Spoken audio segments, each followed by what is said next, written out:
নমস্কার বন্ধুরা, গল্পকথক মিতা চ্যানেলে সকল শ্রোতা বন্ধুকে আবারও অনেক অনেক স্বাগত।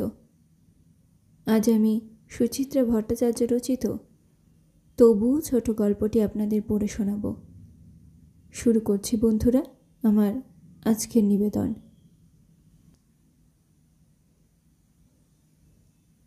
খবরটা পেলাম দুপুরবেলায়। অফিসে তখন সারা বছরের জমা খরচ মেলাচ্ছি। এসব লাল কোম্পানির ব্যালেন্স শিট তৈরি কি আমার কর্ম? চিরটা কাল আধা সরকারি অফিসে চাকরি করেছি। সেখানে বাঁধা ধরা কিছু নিয়ম কানুন ছিল, কাজকর্মের একটা ছিঁড়িছাঁদ ছিল। চুরি বাঁটবাড়ি হতো না যে এমন নয়, তবে কাগজপত্র ঠিকঠাক রাখতে হতো সর্বদা। গড়বড় দেখলে অডিট হুড়কো মারবে। এখানে তো গরমিলই গরমিল। মালিক গণপতি বুটালিয়ার দুই লায়েক ব্যাটা যখন তখন খামচা মেরে টাকা তোলে। অজস্র কেনাবেচাও চলছে কাঁচা টাকায়। কোনটা পাকা খাতায় ঢুকবে, কোনটা কর্পূরের মতো উবে যায়, মাথা খাটিয়ে খাটিয়ে বের করা যে কি কঠিন। তার মধ্যে আবার গাদাখানেক ভাউচার বেপাত্তা। রিটায়ারমেন্টের পর দায়ে পড়ে একটা চাকরি নিতে হয়েছে ঠিকই, কিন্তু কেন যে এমন একটা অগামার্কা সংস্থায় যোগ দিলাম? কম্পিউটারের ডেটা এন্ট্রি থামিয়ে ভাউচারের সন্ধানে উঠব করছি। বুক পকেটে হঠাৎই ক্রিং ক্রিং। বোতাম টিপে মোবাইল কানে চাপতেই ওপারে পিস্তুত বোন দোলার গলা। বিভুদা, তুমি কি অফিসে? হ্যাঁ, পাপের বোঝা বইছি। হঠাৎ ফোন? একটা খারাপ খবর আছে গো, শুনেছ কিছু? পলকের জন্য বুকটা কেমন ধরাস। বয়সের দোষ। 62-63 বছর বয়সটা এমনি দুঃসংবাদের নাম শুনলেই হঠাৎ হৃৎপিণ্ড চমকে ওঠে। তবে প্রাথমিক অভিঘাত সামলে নিলে খেয়াল হয় এখন আর তেমন ভয়ঙ্কর কী বা ঘটবে। কারো মৃত্যু, সে তো মাঝে মাঝেই খবর আসছে। অমুক মামা চলে গেল, তমুক পিসে মশায় প্রয়াণ ঘটল। তা ওসব সংবাদ তো এখন স্বাভাবিকের স্তরে নেমে এসেছে। তুই তো কোনো দাদা দিদি ভাই বোনের অসুখ বিসুখের সমাচারও আসে মাঝে মাঝে, এবং তাও এখন গা সওয়া। অবশ্য আমার সংসারেও দুর্ঘটনা ঘটতে পারে, তবে সেই খবর নিশ্চয়ই পিস্তুত বোন মারফত আসবে না। অতএব আমার উদ্বেল হওয়ার নিরর্থক। তবু স্বরে খানিক উৎকণ্ঠা বজায় রেখে জিজ্ঞেস করলাম, কী রে, কার কি হলো? ও, তুমি তাহলে জানো না। ক্ষণিক থেমে রইল দোলা, তারপর ইতস্তত স্বরে বলল, ভাইয়াদার হার্ট অ্যাটাক হয়েছে, ম্যাসিভ। খবরটা একেবারেই অপ্রত্যাশিত। অজান্তেই ষড়যন্ত্র বেয়ে প্রশ্ন ঠিকরে এলো। কখন রে? আজই সকালে, বাজার থেকে ফিরেই নাকি। খুব সিরিয়াস কন্ডিশন। জেনিথ হার্ট রিসার্চে ভর্তি আছে, ইন্টেন্সিভ কেয়ারে। ও হ্যাঁ, শুধু একটা ও? এর বেশি আর শব্দ ফুটল না গলায়। ওপারে দোলাও নীরব। বেশ খানিকটা সময় নিয়ে বলল, আমার সীমা বৌদি ফোন করেছিল। ওরা খুব নার্ভাস হয়ে পড়েছে। বিকেলে একবার যাব ভাবছি। আমার কি বলার আছে? চুপ করেই রইলাম। দোলা ফের বলল, অবশ্য গিয়েও তো কিছু করার নেই। তাছাড়া ওদের সাহায্য করা উচিত নয়, যা চিজ এক একটা। তবু একবার দাঁড়িয়ে আসি। এবারও রাগ আড়লাম না। দোলা ফোন কেটে দিয়েছে। পকেটে পুরলাম এবার মোবাইলটা। মাথাটা কেমন ঝিমঝিম করছে। হঠাৎই একমাত্র ভাইটির সঙ্গে এখন যা সম্পর্ক, তাতে তো আমার পুরোপুরি উদাসীন থাকারই কথা। কিন্তু তেমনটা রইতে পারছি না কেন? রক্তের টান? ছি, কবেই তো পচা গলা সুতোটা ছিঁড়ে ফেলেছি। আত্মীয় মহলে ঘোষণা করে দিয়েছি, ওই হারামজাদা বেঈমান মতলবী ভাইয়ের আমি মুখ দর্শন করতে চাই না। মরলেও তাকে দেখতে যাব না এই শর্মা। তাহলে কেন এই চিত্তচাঞ্চল্য? সামনে গণপতি, বেটে খাটো গোলগাল লোকটা চোখ মুচকে তাকিয়ে একটু অবাক স্বরেই যেন বলল, কেয়া বাত হে দত্তবাবু, তবিয়ত ঠিক আছে তো? চকিতেই টান টান হলাম। হ্যাঁ হ্যাঁ, কেন স্যার? না, দেখে ভাবলাম আমার অ্যাকাউন্টস কা কাম কব তক খতম হবে। হয়ে যাবে, কয়েকটা ভাউচার পাচ্ছি না। মিনময়কে বলুন, ও ঢুঁড়ে দেবে, না থাকলে বানিয়ে দেবে। লেকিন দের করবেন না, মাহিনা তো ফুরিয়ে এলো। মুখ দিয়ে প্রায় বেরিয়েই যাচ্ছিল। তা আমি কি করব? কতবার তো বলেছি একটু আগে থেকে কাজ শুরু করুন, তখন তো কানে আপনার জল ঢোকে না। এদিকে যেই না নিজেদের সময় ঘনালো অমনি ঘাড়ে উঠে তাগাদা মারছে। বোঝেই না হিসেবের খাতা ডাইনে বায়ে মেলানোয় কত ঝকমারি। গণপতি হেলে দুলে চলে গেল নিজের এসি চেম্বারে। ফের বসেছি কম্পিউটারে। আগের অফিসে এসব যন্ত্রের বালাই ছিল না, এখন ঠেকায় পড়ে শিখে নিয়েছি মোটামুটি। তবে হাত তেমন দ্রুত চলে না, দেখে শুনে করতে হয় কাজ। টুকটুক করে এগোতে এগোতে গলা উঁচিয়ে ডাকলাম মৃন্ময়কে। ধরালাম প্রয়োজনীয় কাগজপত্রের তালিকা। সেল পারচেজের গোটা কয়েক ফাইল আবার দিয়ে যেতে বললাম টেবিলে। কিবোর্ডে আঙুল চলছে। কম্পিউটারের পর্দায় ফুটে উঠেছে সংখ্যা, অক্ষর, যোগচিহ্ন, বিয়োগচিহ্ন।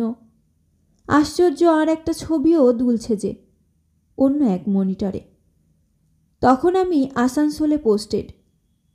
সিজন চেঞ্জের মুখে মুখে নিউমোনিয়া ধরেছিল মাকে। হাসপাতালে ভর্তি করেছে শুনেই আমি আর কল্পনা ছুটে এসেছি, কোয়ার্টারে তালা দিয়ে, মৌ পিউকে সঙ্গে নিয়ে। কিছুই করা গেল না। টানা 7 দিন জমে ডাক্তারে টানাটানির পর চলে গেল মা। ক্রিয়াকর্ম শেষ হলো, নিয়মভঙ্গ চুকল। এবার সপরিবারে কর্মস্থলে ফেরার পালা। যাওয়ার আগের দিন সন্ধেবেলা, সময়টা ডিসেম্বরের মাঝামাঝি। সেবার বেশ তাড়াতাড়ি ঠান্ডা পড়েছিল কলকাতায়। সঙ্গে আমাদের তেমন শীতবস্ত্র ছিলও না। গায়ে মার একটা শাল চাদর চড়াবে বলে স্টিলের আলমারির চাবিখানা চাইল কল্পনা। কি কাণ্ড, চাবি পাওয়া যাচ্ছে না। খোঁজ খোঁজ খোঁজ। মার তোষকের তলা, বাবার বইয়ের তাক, ঘরের আনাজ কানাজ, রান্নাঘরের খোঁজ খাঁজ, সর্বত্র দেখা হলো না। মার চাবির থলোটায় ভ্যানিশ। ভাইয়া কি অদ্ভুত নিরাসক্ত। হাত উল্টে বলল, মা যে কোথায় কি রাখতো, এখন আবার লোক ডেকে চাবি বানাও। সীমা তড়িঘড়ি বলল, সে তো পরের কথা, এখন নয় দিদি আমারই একটা শাল গায়ে দিক। বাবার চোখে তখন গ্লুকোমা ধরেছে, দেখতে পায় না ভালো মতো। মার মৃত্যুতে কেমন যেন যুবথুবু মেরে গিয়েছিল। সেই বাবা পর্যন্ত খুঁতখুত স্বরে বলল, চাবি হারাবে কি করে? সর্বাণী তো কখনো আঁচল ছাড়া করতো না। হসপিটাল নিয়ে যাওয়ার সময়ে কে তার চাবি খুলেছে দেখো। অমনি সীমা ঝনঝন করে উঠেছে। মার আঁচলের খুঁটে কোনো চাবি টাবি ছিল না তো তখন, উনি আমাদের কাউকে দিয়েও যায়নি। অপ্রীতিকর পরিস্থিতি। আমি বুড়বকের মতো বলে উঠলাম, যাকগে, বাদ দাও বাদ দাও, পরে আবার ভালো করে দেখা যাবে খন। সেই রাত্রেই কল্পনা বলেছিল, দেখেছ তো ভেতরে গয়নাগাটি সব থাকলে চাবিরও কেমন ডানা গজায়। ধুস, মার আর গয়না ছিল কোথায়? নয় নয় করে অল্প কটাও তো ছিল। আসানসোল গিয়ে মা আমায় নিজে বলেছিলেন, মৌয়ের নাম করে একজোড়া বাউটে রেখেছিলেন পিউয়ের জন্য বালা। এমনকি বাবু আর বউকে দেবেন বলে সরু হার ছিল এক ঝরা। তাই বুঝি? হ্যাঁ গো হ্যাঁ, এবার ওগুলোর না ডানা গজায়। শুনতে ভালো লাগছিল না, বলেছিলাম, থামো তো, ভাইয়ারা কি ওরকম নাকি? কে যে কীরকম টেরটি পাবে তখন। কল্পনার আগাম আশঙ্কা সত্যি সত্যি ফলে গেল। চাবির গোছার সন্ধান মিলেছিল আমরা বিদায় নেওয়ার পর। খাটের তলাতেই নাকি পড়েছিল কিভাবে, এবং আলমারিতে মার শাড়িটারি পাওয়া গেল। তবে লকার বিলকুল ফাঁকা। গোটা 2-3 আংটি ছাড়া গয়নাগাটি কিচ্ছু নেই। শুনেই কল্পনার চোখ বড় বড়। দেখেছ তো, গরিবের কথা মিলল তো? তোমার ভাইয়ের বউ দুটোই শয়তান। তককে তককে ছিল কখন গয়নাগুলো হাতানো যায়।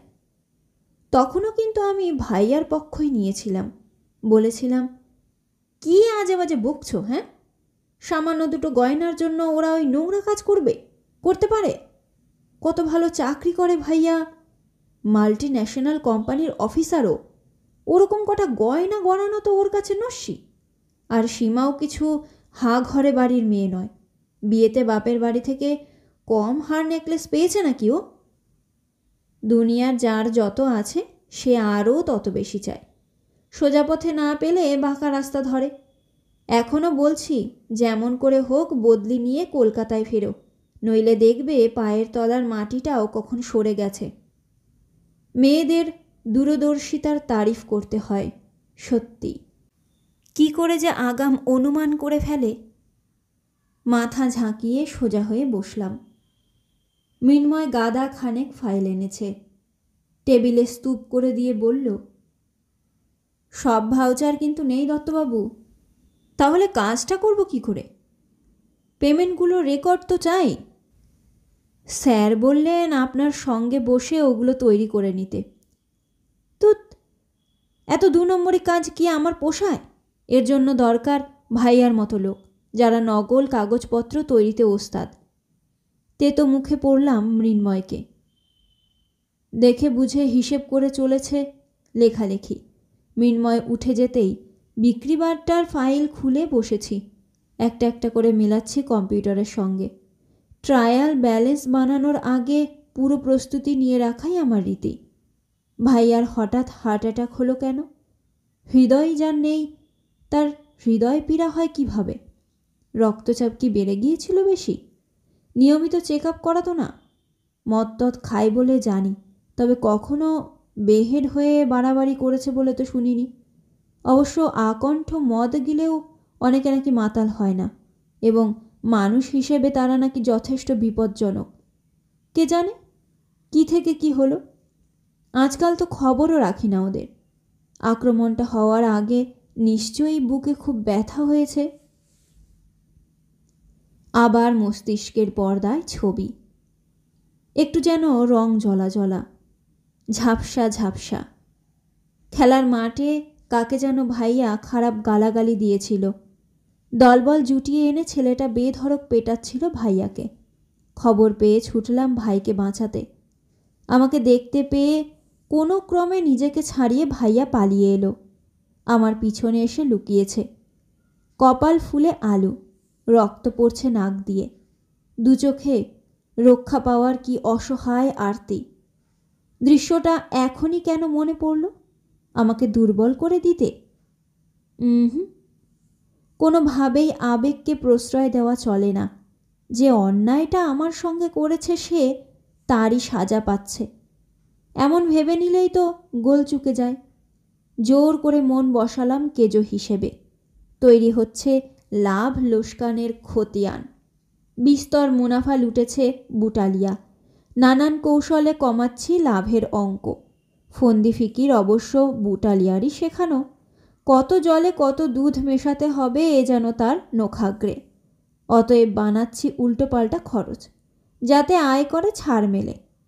পয়সা কমানোর কত ধান্দায় যে জানে ব্যবসায়ী। তবে বুটালিয়াকে একা দোষ দেওয়া কি আমার সাজে? আমার মায়ের পেটের ভাইটি ব্যবসাদারের চেয়ে কিসে কম? বরং সে তো আরও নৃশংস, আরও নির্মম। দীর্ঘকাল সুগার ছিল বাবার, চোখ তো গেছে ওই কারণেই।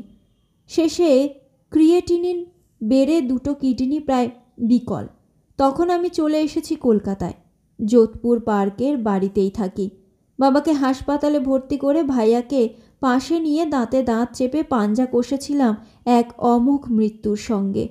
পরপর 4খানা ডায়ালিসিস হলো। তাও বাঁচল না বাবা। মাত্র 13 দিনে 1,90,000 বিল হয়েছিল হাসপাতালে। কড়ায় গণ্ডায় তার অর্ধেকটা আমার কাছ থেকে বুঝে নিল ভাইয়া। পরে জানলাম বাবার সঙ্গে ভাইয়ার একটা যৌথ চিকিৎসা বিমা ছিল, ভাইয়াই করিয়ে রেখেছিল। 1,40,000 টাকা নাকি পেয়েও ছিল ইন্স্যুরেন্স থেকে। আমার তখন যথেষ্ট অর্থ সংকট। মৌয়ের বিয়েতে সঞ্চয়ের অনেকটাই ফৌত। চাকরির অবসরকালও ঘনিয়ে আসছে। দাদার হাল জানা সত্ত্বেও একটি পয়সাও উপরহস্ত করল না ভাই। উফ, মনে পড়লেই রক্ত যেন টকবক ফুটতে থাকে ধমনীতে। আবার মোবাইল বাজছে। ফের দোলা নাকি? ওদিকে কি কিছু ঘটে গেল? অবসন্ন হাতে বের করলাম ফোনটা। মনিটরে যজ্ঞ। গলা সহজে রেখে বললাম, হ্যাঁ বলো। শুনেছিস তো সব? হ্যাঁ, আইসিসিউতে দেখে এলাম রে। গতিক একেবারেই ভালো নয়। প্রেশার এখনও খুব নেমে আছে। ওষুধেও তেমন রেসপন্ড করছে না। পালসও ইররেগুলার।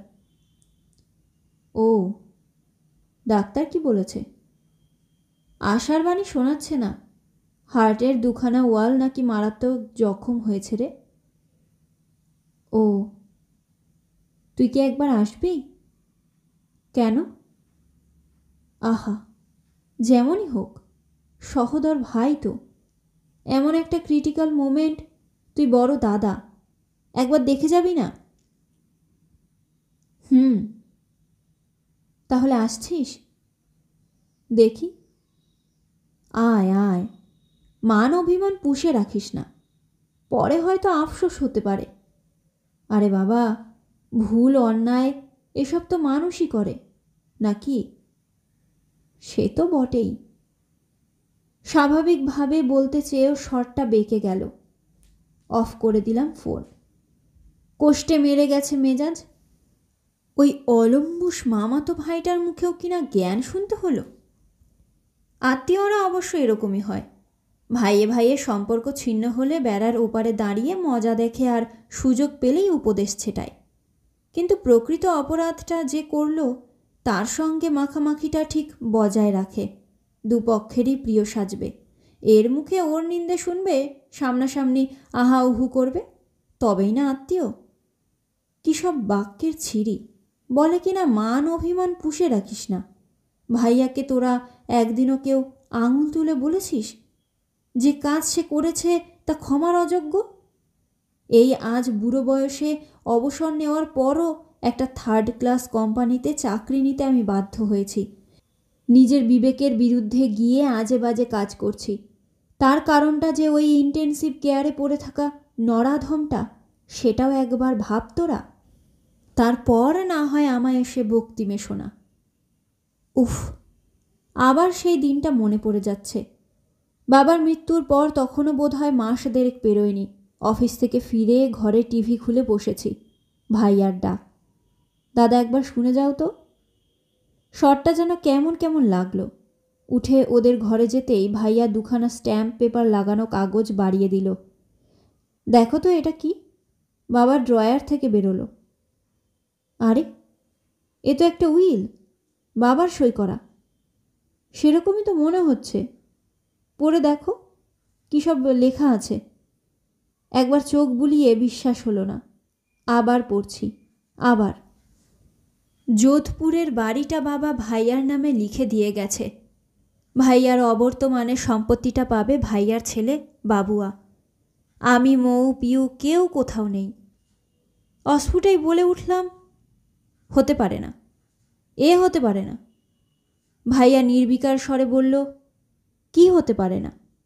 সইটা কি বাবার নয়? সাক্ষীও তো আছে দেখছি, আমাদের ডাক্তারবাবু। অসম্ভব, বাবা উইল করেছে এ তো জন্মে শুনিনি।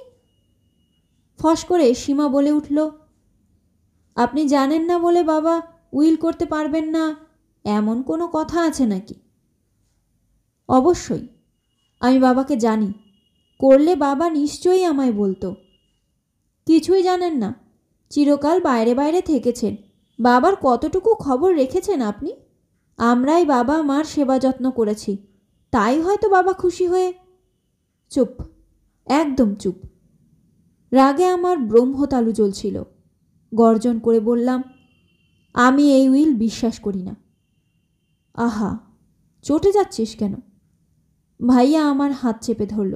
সীমাকে বলল, তুমি যাও তো এখান থেকে, আমরা দুই ভাই একটু ম্যাটারটা ডিসকাস করি।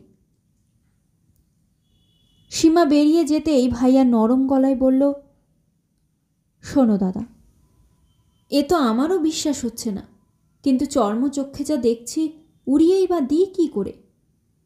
কল্পনার শঙ্কাটা বুঝি ডাঙস মারছিল মস্তিষ্কে। চেঁচিয়ে বললাম, একদম ফালতু গপ্প ফাঁদবি না, এটা সাজানো উইল, জাল উইল। বাবা চোখে কিছু দেখতে পেত না, সেই সুযোগে তোরা ওই কাগজে সই করিয়ে নিয়েছিস। যা, কি যে বলিস! আমি তোকে ঠকাবো নাকি উইলের জোর দেখিয়ে এখনই তোকে বাড়ি ছেড়ে যেতে বলবো? ভাইয়ার স্বরে লেশ মাত্র নেই। মাখন সুরে বলল, থাক না, তুই যতদিন খুশি, আমি তোকে মোটেই তাড়াবো না। অর্থাৎ চাইলেই ভাগাতে পারে। অপমানে কান মাথা ঝাঁ ঝাঁ করছিল, কথা বাড়াতে প্রবৃত্তি হলো না। চলে এসেছি নিজের ঘরে। কল্পনারও কানে গেছে সব কিছু, তারও মুখ থমথমে। দুজনেই বাকরুদ্ধ। কি দুঃসহজে কেটেছিল রাতটা। প্রহরের পর প্রহর জেগে আছি, চোখের পাতা বন্ধ হচ্ছে না। মুখ বুঝে যদি এ বাড়িতে থেকেও যাই, প্রতি মুহূর্তে কাঁটা ফুটবে না? পরদিন ভোরেই কল্পনা আর পিউকে জানিয়ে দিলাম সিদ্ধান্তটা। ৭২ ঘন্টার মধ্যে ওই বাড়ি আমি ছাড়বই। যদি বস্তিতে গিয়ে থাকতে হয় সেও আচ্ছা। ভাইয়া সীমাদের সঙ্গে বসবাস আর নয়। দাদার ভিটে মাটি হরণ করা সেই চিটিংবাজ ভাই আজ মরতে বসেছে বলে তাকে এখন দেখতে যেতে হবে? কক্ষনো না। চেয়ার ছেড়ে উঠলাম, পায়ে পায়ে ঢুকেছি বুটালিয়ার ঠান্ডা ঘরে।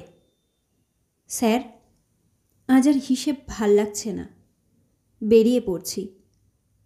সে কি, আমার ব্যালেন্স শিট তো টাইমে রেডি হবে না দত্তবাবু? কিছু ভাববেন না স্যার, বানিয়ে দেব। দেখবেন, আমাকে ডোবাবেন না, আপনার ওপরই সব ছাড়া আছে।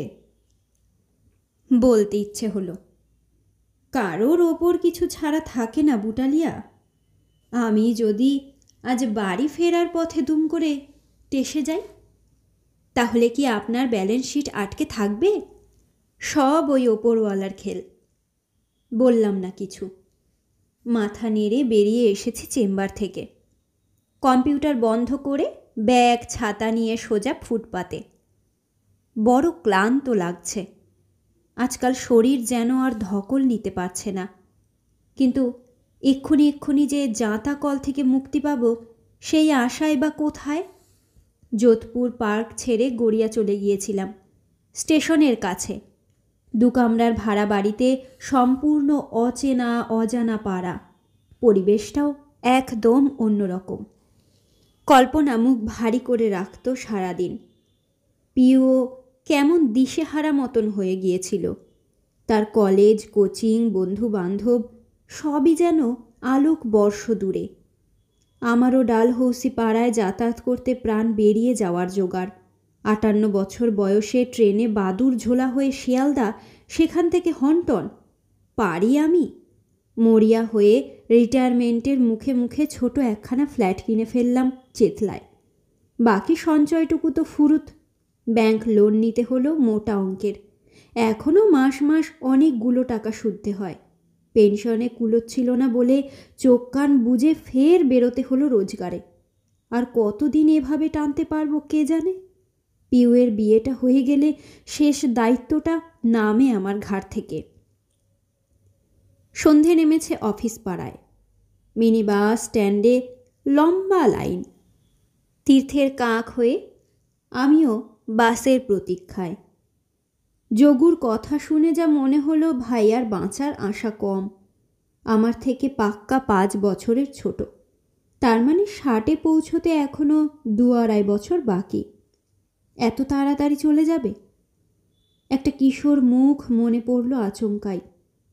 ক্লাস 6-এর রেজাল্ট বেরিয়েছে। অঙ্কে মাত্র 12 পেয়েছে। রেজাল্ট নিয়ে বাড়ি ঢুকতে সাহস পাচ্ছে না ছেলেটা। দাদার পিছন পিছন কাঁদো কাঁদো মুখে, যেন দাদার আড়ালে থাকলে এসে আসন্ন প্রহারের হাত থেকে রেহাই পাবে। মার্কশিট দেখে বাবা অবশ্য মারধর করেনি, ভারিক্কি গলায় শুধু বলেছিল, আজ থেকে তোমার লেখাপড়ার পাঠ শেষ, এবার চায়ের দোকানে ঢুকিয়ে দেব, বেয়ারার কাজ করবে। অমনি ছেলেটার মুখ কাঁচুমাচু, চোখ ছলছল করছে। সেই ছেলেটারও অন্তিম ক্ষণ ঘনিয়ে এলো। এখন ওই দাদার কি একবার যাওয়া উচিত নয় ভাইকে দেখতে? আহ, ফের সেই তুলতুলে ভাবনা। যেদিন লরিতে মালপত্র তুলে দাদাকে বাড়ি ছাড়তে হলো, সেদিনটার কথা স্মরণে নেই? দোতলার ব্যালকনিতে দাঁড়িয়ে সিগারেট ফুঁকছিল ভাই। ওই ছোট লোক ভাই মরে পচে গেলেও কি এসে যায় দাদার? একসঙ্গে 3-3খানা চেতলার মিনি ঢুকছে। প্রথমটা ছেড়ে দ্বিতীয়টায় বসার জায়গা পেলাম। পথে ঘাটে আজ বড্ড জ্যাম। খুঁড়িয়ে খুঁড়িয়ে যাচ্ছে বাস। জানলার ধারে বসেও হাওয়া তেমন লাগছে না গায়ে। শেষ জ্যৈষ্ঠের গুমট যেন আরও বাড়িয়ে দিচ্ছে শ্রান্তি। বাড়ি ঢুকে ভাইয়ার প্রসঙ্গটা আগে তুললাম না, সোজা ঢুকেছি বাথরুমে। অভ্যেস মতো স্নান সেরে যেন একটু শীতল হলো স্নায়ু। চুলটুল আঁচড়ে খুদে লিভিং রুমের সোফায় এসে বসেছি। কল্পনাও বেশ গম্ভীর। ভাইয়ার সংবাদটা ও নির্ঘাত জানে। আত্মীয়দের মধ্যে কথা ভাসানোর লোকের তো অভাব নেই, অবশ্যই কেউ না কেউ। তবে সেও আগ বাড়িয়ে বলছে না কিছু। চায়ের কাপ টেবিলে রেখে বলল, খাবে কিছু? মুড়ি মেখে দেব? দাও। পিউ কোথায়? কম্পিউটার ক্লাসে। ফিরতে বোধহয় দেরি হবে, বলে গেছে। ও। কল্পনা সামনের সোফায় বসল। একটু যেন উসখুস করছে। চায়ে চুমুক দিয়ে বললাম, কিছু বলবে? একটু আগে তোমার কানুদার ফোন এসেছিল। ভাইয়ার ব্যাপারে তো? জানি। ভেন্টিলেটারে দেওয়া হয়েছে, সেটা শুনেছ? মাথাটা নড়ল সামান্য। ঠোঁট দিয়ে প্রশ্ন বেরিয়ে এলো, তাই নাকি? হ্যাঁ গো, এই তো সন্ধেবেলায় ঢুকিয়েছে। রাতটা বোধ হয় আর কাটবে না। নিঃশব্দে কাপটা নামিয়ে রাখলাম। হেলান দিয়েছি সোফায়। দার্শনিকের সুরে বললাম, একেই বলে নিয়তির খেলা। জোচ্চুরি করে বাড়িটা অধিকার করলি, কিন্তু ভোগ বেশি দিন করতে পারলি না। কেন? বউ ছেলে তো থাকছে, তারা ভোগ করবে। না গো না, এ জীবনে মানুষ যা যা অন্যায় করে, পাপ করে, এই ইহজীবনেই তার ফল ভোগ করতে হয়। সীমারাও ছাড় পাবে না। কি জানি, তবে দখলদারি ওরা ছাড়বে কি? আইনকেও তো তারা পকেটে ভরে রেখেছে। কোনো বিধাতা এসে ওদের ঠেকাতে পারবে না। কল্পনা ভুল বলেনি। রাগ করে গৃহত্যাগ করেছিলাম বটে, তবে নির্বিবাদে অপমানটা হজম করে নেওয়া কল্পনা মানতে পারেনি। একরকম তারই তাড়নায় আদালতে দ্বারস্থ হয়েছিলাম। দুটো শক্তপোক্ত পয়েন্ট ছিল আমার। এক, উইলে যে তারিখটি আছে সেই সময়ে বাবা প্রায় অন্ধ, সুতরাং ওই উইলে সইয়ের কোনো মূল্য নেই। একরকম লিখে অন্যরকম পড়ে শুনিয়ে স্বাক্ষর করানো হয়ে থাকতেও তো পারে। দ্বিতীয় যুক্তি, কোনো কারণ ছাড়া বড় ছেলেকে সম্পত্তি থেকে বঞ্চিত করার অধিকার নেই বাবার, এবং বাবার সঙ্গে আমার যেরকম স্বাভাবিক সম্পর্ক ছিল তাতে আমাকে ছেঁটে ফেলা বাবার পক্ষে অসম্ভব বটে। অতএব উইলটিকে জাল বলে ঘোষণা করা হোক। কি হলো? কোর্ট কাছারি করে? সেখানেও তো আমি ডাহা ফেল। মাঝখান থেকে টাকা পয়সার শ্রাদ্ধ আর হয়রানির চূড়ান্ত। আমারই উইলকে মোটা ঘুষ খাইয়ে মামলা কাঁচিয়ে দিল আমার গুণধর ভ্রাতা। আইনের দরবারে সুবিচার পেলাম না আমি। এখানেও কি বিধাতা পুরুষের কোনো হাত ছিল না, নাকি তিনি চোখে ঠুলি পড়েছিলেন? ছোট একটা নিঃশ্বাস ফেলে বললাম, যাকগে, বাদ দাও। এই অধ্যায় তো আমরা মন থেকে মুছেই ফেলেছি। কল্পনা খালি কাপ নিয়ে উঠে যাচ্ছিল। দুপা গিয়ে থেমেছে হঠাৎ। ঘুরে বলল, একটা কথা ভাবছিলাম। কি? তুমি কিন্তু একবার বুড়ি ছুঁয়ে আসতে পারতে। কেন? বোঝই তো, 5 জন 5টা কথা বলবে। কেয়ার্স। আমি মামলায় হারার পর ভাইয়া যখন জনে জনে বলে বেরিয়েছে দাদা মিছিমিছি আমার গায়ে কাদা ছেটানোর চেষ্টা করছিল, আমি তো দাদাকে আশ্রয়চ্যুত করতে চাইনি, এখনও এলে থাকতে দেব। তখন তো আত্মীয়দের গলায় স্বর ছিল না। শয়তানটার মিথ্যে কথাগুলোকে দিব্যি গিলেছে তারা। বহুত জুস নিয়েছে। ওই সব আত্মীয়দের আমি অন্তত পরোয়া করি না। তবু ওই নীচ বদমাইশটা কোথায় কিভাবে পড়ে আছে এই ধরণীতে থাকলো না পুণ্যাম নরকে পাড়ি দিলেন, তা নিয়ে আমি কেন চিন্তা করব? তোমাকে সাফ করে জানিয়ে রাখছি কল্পনা, আমরা কিন্তু কোনো অশৌচ টশৌচ পালব না। ছি, ওভাবে বলো না। যত বড় শত্রুই হোক, এখনও সে বেঁচে। কথাটা বুঝি ধক করে লাগলো কোথাও। চুপ মেরে গেলাম, পাছে আমার উত্তেজনা বেড়ে যায়। কল্পনাও আর আমায় ঘাঁটালো না। টোকো মেজাজে কাটল সন্ধেটা। পিউ এসে গেল। খেয়ে নিলাম তাড়াতাড়ি। কাকার খবর সেও দেখলাম জানে, তবে মেয়ে আমারই দলে। চায় না আমরা কেউই যাই ওখানে। বাবার অপমান মৌ পিউয়ের বুকে তো কম বাজেনি। ঘর আঁধার করে শুয়ে পড়েছি আগে আগে। মন ভারী বিক্ষিপ্ত হয়ে আছে। ঘুম আসছে না, টের পাচ্ছি। লিভিং রুমে কল্পনা আর পিউ টিভি দেখছে। ফোনও এলো একটা, সম্ভবত মৌয়ের। মা মেয়ে দুজনেই কথা বলল, গলা নামিয়ে। একসময়ে থামল ফোন আলাপ, বন্ধ হলো টিভি। ঘরে এলো কল্পনা, শয্যা নিয়েছে। জেগে আছি আমি। ভেন্টিলেটারে দিয়েছে মানে ভাইয়ার নিশ্চয়ই জ্ঞান নেই। আর কি চেতনা ফিরবে? শরীরটা নিশ্চয়ই ছটফট করছে বাঁচার জন্য। হঠাৎই এক ধূসর ছবি। দুর্গাপুজোর চাঁদা তুলতে বেরিয়ে কোনো দোকানদারকে খুব শাসিয়ে এসেছিল ভাইয়া। অভিযোগ পেয়ে থানা থেকে পুলিশ হাজির। ভাইয়াকে তুলে নিয়ে যাবে। ভাইয়া তখন অন্দরে থরথর করে কাঁপছে, আর আমার হাত ধরে বলছে, ভুল করে ফেলেছি রে দাদা, এবারটা আমাকে বাঁচা। ভাইয়া কি এখন নিজের অন্যায়টা বুঝতে পারছে? মরণকালে জানি না, কিন্তু আমার কেমন সব উল্টোপাল্টা হয়ে যাচ্ছে। সম্পর্কের খতিয়ানে জমা খরচের হিসেবটা যেন মিলছে না। আমার সঙ্গে সে পদে পদে যে আচরণটা করেছে, সবটাই তো খরচ, প্রতারণা, ন্যায্য অধিকার ছিনিয়ে নেওয়া, অপমান। তুলনায় জমার ঘরে আছেটা কি? দাদার আড়াল খোঁজা ওই করুণ চোখ দুটো ছাড়া। তবু জমার পাল্লায় বেশি হেলে পড়ে কেন?